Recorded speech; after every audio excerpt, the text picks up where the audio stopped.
Hi, I'm Sherry McGill, and you're watching Lessons Learned.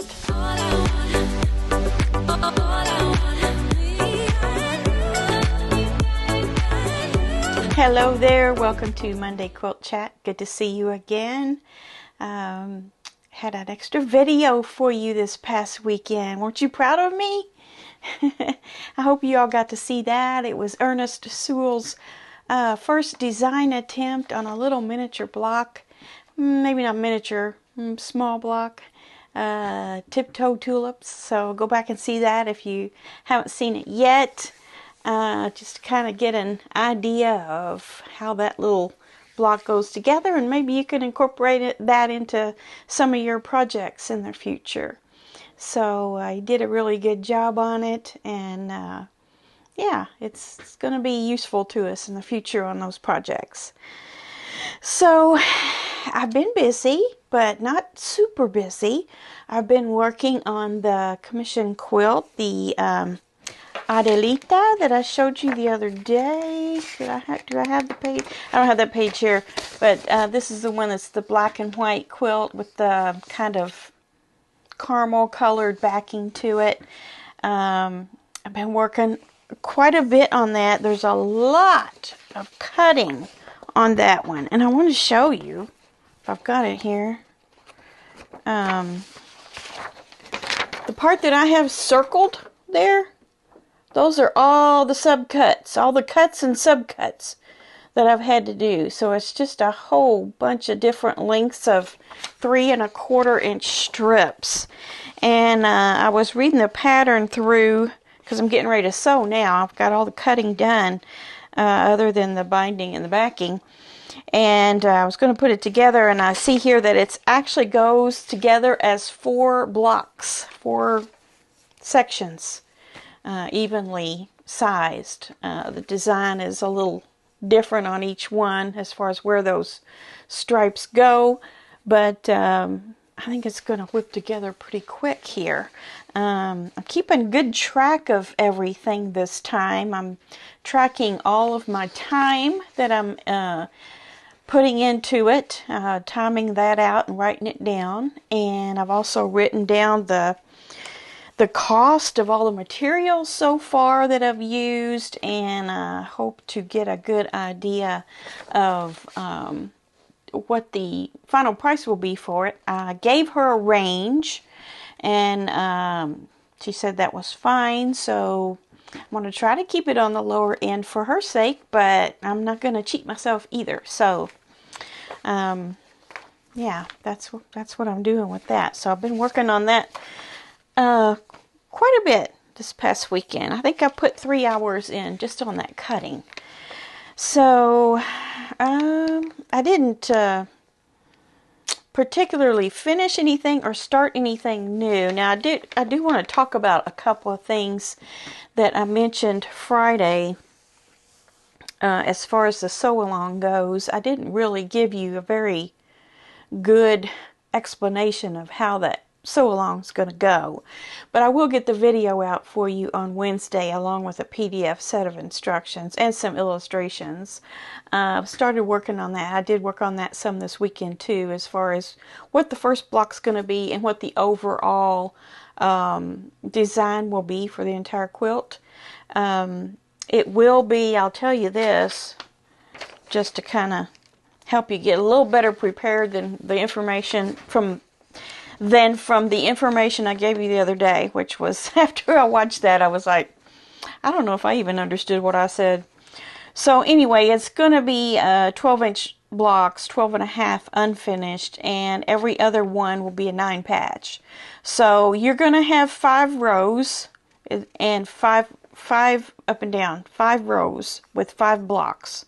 It'll be 25 blocks, but there will be 9, 2, 4, 6. There will be 15 of the 9 patches, and 1, 2, 3, 4, 5, 6, 7, 8, 9, 10, 11, 12, 13 of the vintage blocks. So it's not going to be as huge as I was talking about the other day. It'll be like a probably about a 60-inch square when you're done. Now you can always add an extra row, like some did with their windmill garden, or extra borders.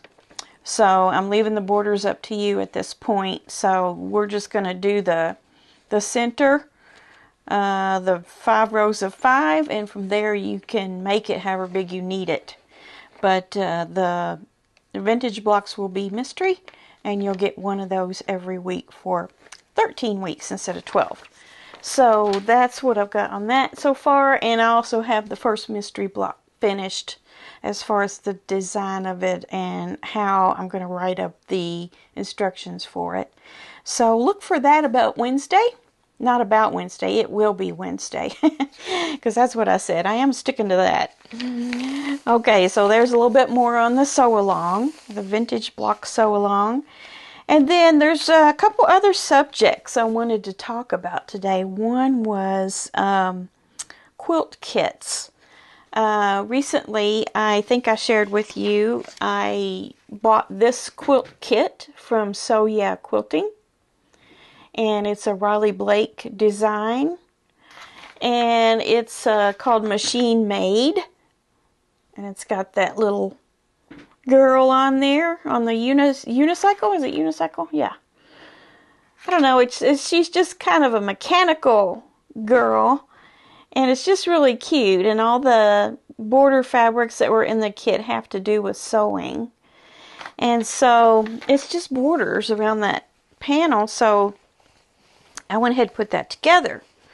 Well, I had some ups and downs with this, even though it's a super, super easy project. And the instructions were fine, you know, no problems with those. But I just wanted to show you a couple things. And this is the nature of quilt kits. Someone else is curating that kit for you, which is nice. They're getting fabrics that do coordinate. They're getting all the yardage all ready for you, so you don't have to figure it out yourself. And, you know, it's just a nice little way to get a project going in a quick sort of way. But there are some dangers to quilt kits, and I'm not trying to bash anyone that puts together quilt kits, but this is something you as the consumer or the maker should be aware of, should want to be aware of when you buy a quilt kit, because you don't know exactly what you're getting until you tear that thing open and see what's in there and start putting it together according to the instructions. For example, on this, you see, and I'm going to try to get that as close as I can, you see the very first border, inner border with all the black on it? Now, on this lovely illustration that no doubt Riley Blake printed up, it's all facing upward. The design is all facing upward, right? But according to the yardage that they gave me, there was absolutely no way that you would be able to get these long sides to be facing left to right like the top and the bottom are. I hope you can understand what I mean. Like, for example, you see how there's words on that? They're all going the same way. All the little figures and things on there are all standing up the same way. And the same thing on the bottom. You know, I was able to do that with the yardage that they gave me. But the long sides, there was no way with the yardage that they gave me that I was going to be able to cut those with these things going up and down the right way. So I had to go this way, which means when you look at it, you're going to have to look across the top, across the bottom, no problem. But down the sides, you're going to have to turn your head sideways to see that. See what I mean? Yeah. So So yeah, cut the fabric, you know, according to what it says. But on their pattern here, on this illustration, it's not like that. So it's not their fault. It's not my fault. It's just something that happened, you know, and that's the danger of quilt kits. You're putting your trust in the hands of someone else to get you the right fabrics and the right amount of fabrics. So, you know, I wasn't going to go back and buy a whole bunch of yardage of fabrics just to be able to fix that. This project is not worth it to me. Now, there might be a project in the future that would be worth it to me, and I would just do it, and that's just hazards of buying a kit that happens. The other thing is the yellow border. Same thing. The picture shows the, let me see if I'm speaking correctly here.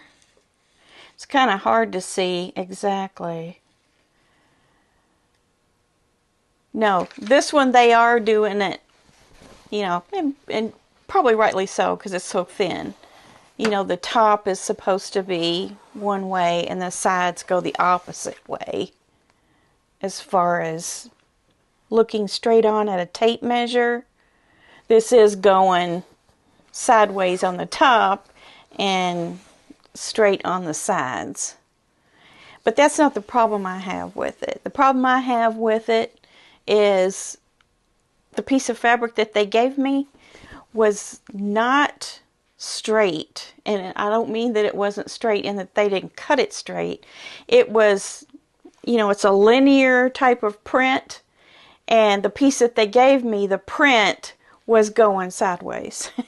So, you know, I tried to straighten that up as best as I could, but there was no way I was going to be able to straighten it up completely and have enough. So I've got kind of janky sideways lines, especially right here. See that? Maybe I shouldn't care. It does kind of bug me, you know. From a distance, you're not going to be able to notice it, probably. But that does kind of bug me. And then, let's see, did the same thing happen with the other? No, on the outer, they were showing the short sides going sideways like this. So that was okay. Now, the other problem I have with this project is when they sold it to me, they said we needed 3 yards of backing. So I just bought me 3 yards of backing in that same line. And that's fine. It didn't say anywhere on here how much backing to get. Nowhere. But it does say the finished quilt size is 40 by 59.5. Now, I measured this, and it is 44 without the seam allowances. So, I'm thinking with a project of this size, which isn't that big, that 3 yards, they said 3 yards. They didn't say 4 yards, they didn't say 2 yards. They said 3 yards. But to me, if this finished quilt size is 40 inches, I should be able to use a 44 wide and not piece it. It's a little tight, but surely it's not going to shift, you know, 2 inches on each side and cause me to be short if I just used a width of fabric. So I could have just gotten a piece of fabric 60.5 inches, which from them you can't do that. You have to order whole yards. So I would have gotten 2 yards. So, and essentially I bought a yard too much, a whole yard too much. And that's quite a bit in my book. But even if it was 4 yards, you know, 2 yards and 2 yards, and you hooked them together, you would have tons of material left all the way around. So 3 yards wasn't close in any sense of the word, because, you know, 40 inches across, and I've got 44-inch fabric. Even if I needed to piece it, I would need 4 yards, not 3 yards.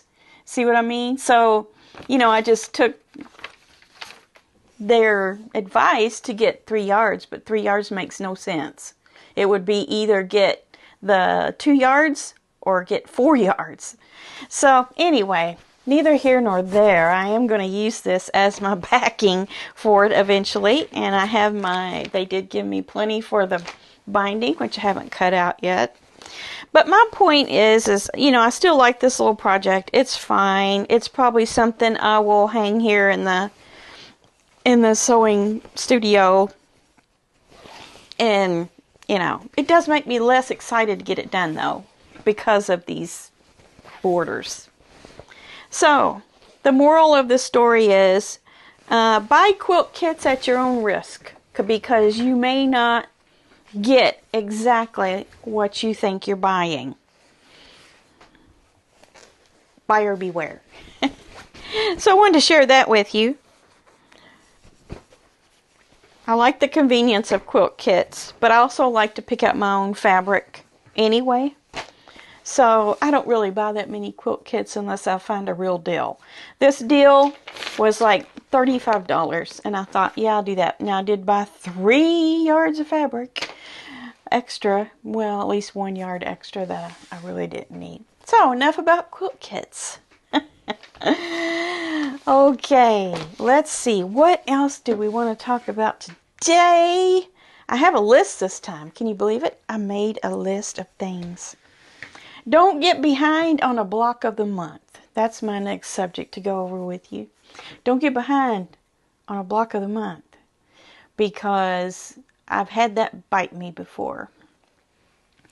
A few years ago, I did a block of the month, mystery block of the month through Fat Quarter Shop, like the Nantucket summer one I'm doing right now. I got the first block in to do, and I've never looked at it again for a year. All those packages just kept coming in every month, and I would just throw them in the pile. And then maybe 2 years later, I decided to start putting them together. So I spent probably, I don't know, I was working, so I probably spent several months trying to get all of them done. Well, I came up short on fabric.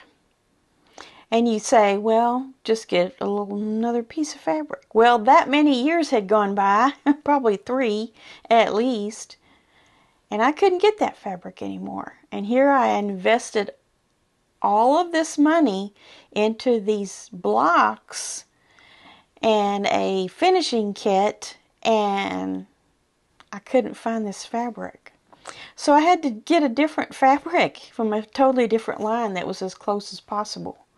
And it all came out okay, but it could not have come out okay if it would have been anything besides a white on white, because that's what it was. It was a white on white, and I just chose to use something as close to the original white as I could find, because you know how whites can be with the same. It had a little circular motif on it, small. And I found another one that was similar. So, I mean, just to get the quilt out and just look at it, you know, and even use it, you would never know that that was a different fabric. But that's something that can happen. So, you don't want to get too far behind on your blocks of the month, because those fabrics go out of existence. And some gets repeated over and over, you know, really popular ones that designers have designed, especially in the basics. Yeah, there's, you know, there seems to be yardage of it all the time, but if it's one of your print fabrics, it's going to go away, and it's probably going to go away within 18 months, I'd say, at a minimum. Maybe sooner than that, some of them, and you can't find them anymore. Now I will give you some advice on where to go looking for some fabric that you don't commonly see anymore. Is go to there's 2 places I use. There's one, there's Etsy. There's some quilt stores on Etsy that sell premium cotton from all the designers that you're used to hearing. And I also use a quilt supplier out of my state, Indiana. They're in northern Indiana. It's called fabricutopia.com. And I've been able to find things there when I can't find it anywhere else. But the truth is, once enough time has gone by, you're not going to be able to find it anywhere. You'll be asking people on Facebook, you know, or something to see if they can check in their stash if they have a certain thing for you. But don't get behind on a block of the month. Don't do that. Okay, I have some good news. Good news. Last week, I was interviewed by a fellow YouTuber. And that interview is going to come out tomorrow, which is Tuesday the 6th of September. So I'm not sure of the time of day it's going to come out, but the YouTube channel name is Stephen Bland, the Idiot Quilter. And I'll stick that on the screen up here above me so you can find it. Stephen Bland, the Idiot Quilter. He's pretty popular as far as interviewing people. And he contacted me and wanted to interview me, so I said sure. So look for that interview on his channel tomorrow, and give him a thumbs up and subscribe to his channel.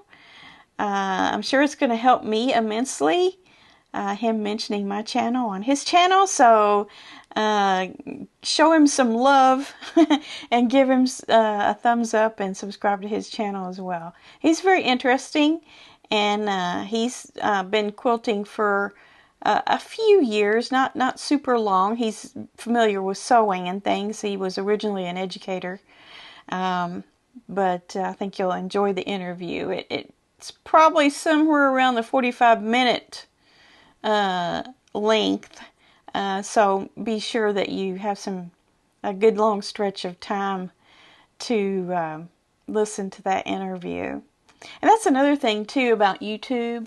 What really helps us YouTubers is if you watch the video from start to finish, because if you just watch a little bit of it and click off of it, it's going to say, oh, you've got viewers that are, as soon as they get on it, they click off, and that's kind of not good.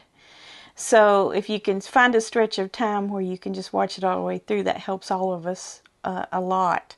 Now, watching that interview, that's going to be pertinent to his channel, but just in general, you know, if you can watch a video from beginning to end, that's really good in YouTube land.